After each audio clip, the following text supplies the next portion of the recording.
নমস্কাৰ ছাৰ বাইদেউসকল, সদৌ অসম কৰ্মচাৰী পৰিষদক লৈ এটা ভয়ংকৰ খবৰ প্ৰকাশ পাইছে। ৰাজ্য চৰকাৰৰ ৰুখত পৰিছে সদৌ অসম কৰ্মচাৰী পৰিষদ। হয় ছাৰ বাইদেউসকল, এই পেপাৰখনতে আজিৰ এই গুৰুত্বপূৰ্ণ খবৰটো আছে। প্ৰথমতে চাব, চৰকাৰী বিধি উলংঘা, কৰ্মচাৰী পৰিষদলৈ দিছপুৰৰ জাননী। তাৰপিছত আছে ৰাজ্যৰ চৰকাৰী কৰ্মচাৰী সমাজৰ সৰ্বোচ্চ গণতান্ত্ৰিক সংগঠন সদৌ অসম কৰ্মচাৰী পৰিষদ পুনৰ বিতৰ্কৰ আৱৰ্তত সোমাই পৰিছে। সদৌ অসম কৰ্মচাৰী পৰিষদৰ বৰ্তমানৰ নেতৃত্বই ৰাজ্য চৰকাৰৰ 1991 চনৰ কৰ্মচাৰী স্মাৰকৰ নিয়ম উলংঘা কৰি সংবিধান সংশোধন কৰি কেন্দ্ৰীয় সমিতিৰ 80জনীয়া সদস্যৰ সংখ্যা 240 জন অৰ্থাৎ 3 গুণলৈ বৃদ্ধি কৰাৰ লগতে অসাংবিধানিকভাৱে একাংশ অৱসৰপ্ৰাপ্ত কৰ্মচাৰীক সংস্থাপন দিয়াক লৈ চৰকাৰৰ ৰুখত পৰিছে সংগঠনটোৰ নেতৃত্ব। এই নীতিবিৰুদ্ধ কাৰ্যৰ সন্দৰ্ভত শিৱসাগৰ জিলা কৰ্মচাৰী পৰিষদৰ সাধাৰণ সম্পাদক ভাস্কৰ বিশ্বনাথে মুখ্যমন্ত্ৰী ডাঙৰীয়াক অভিযোগ দাখিল কৰাৰ পাছতে ৰাজ্য চৰকাৰৰ পাৰ্চনেল বিভাগে এটা নিৰ্দেশনা যোগে সদৌ অসম কৰ্মচাৰী পৰিষদৰ কেন্দ্ৰীয় সভাপতি আৰু সম্পাদক প্ৰধানক কোনো ধৰণৰ অৱসৰপ্ৰাপ্ত কৰ্মচাৰী যাতে সংগঠনৰ জিলা বা ৰাজ্যিক কমিটিৰ উপদেষ্টা হ'ব নোৱাৰে আৰু কোনো ধৰণৰ সভাত যাতে অংশ ল'ব নোৱাৰে তাক নিশ্চিত কৰিবলৈ নিৰ্দেশনা দিয়ে।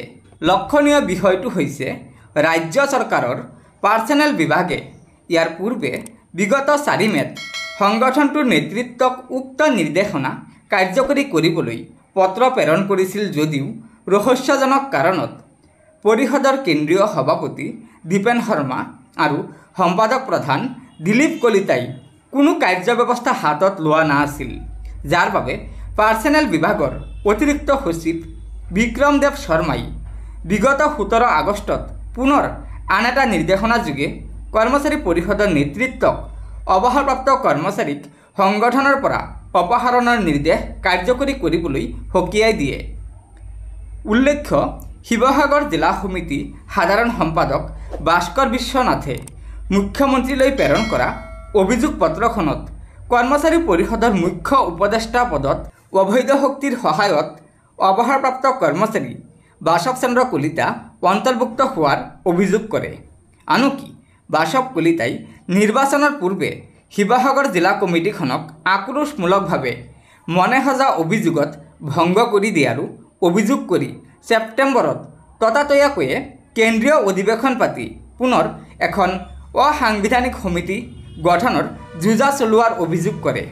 আনকি পত্ৰখনত অসাংবিধানিকভাৱে 80জনীয়া কমিটিৰ পৰা 240 জনলৈ বৃদ্ধি কৰা আৰু অৱসৰপ্ৰাপ্ত কৰ্মচাৰীক কাৰ্যনিৰ্বাহক সদস্য হিচাপে অন্তৰ্ভুক্ত কৰা কেন্দ্ৰীয় কমিটিখনক তাৎক্ষণিকভাৱে ভংগ কৰাৰো আৰ্জি দিয়ে মুখ্যমন্ত্ৰীক।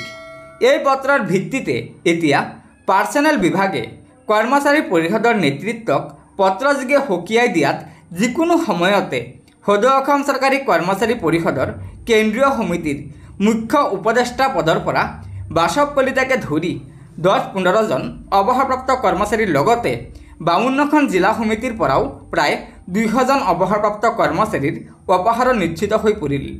গতিকে ছাৰ বাইদেউসকল, এয়া নিশ্চয় ৰাজ্য চৰকাৰে সদৌ অসম কৰ্মচাৰী পৰিষদক এক কঠোৰ নিৰ্দেশনা দিছে, যিটো নিৰ্দেশনা সদৌ অসম কৰ্মচাৰী পৰিষদে মানি চলিবলৈ বাধ্য। গতিকে ছাৰ বাইদেউসকল, লগৰ বন্ধুবৰ্গক এই ভিডিঅ'টো শ্বেয়াৰ কৰি আজিৰ এই গুৰুত্বপূৰ্ণ খবৰটো জনাই দিব আৰু নতুনকৈ অহা ছাৰ বাইদেউসকলে অনুগ্ৰহ কৰি আমাৰ এই চেনেলটো ছাবস্ক্ৰাইব কৰি ল'ব।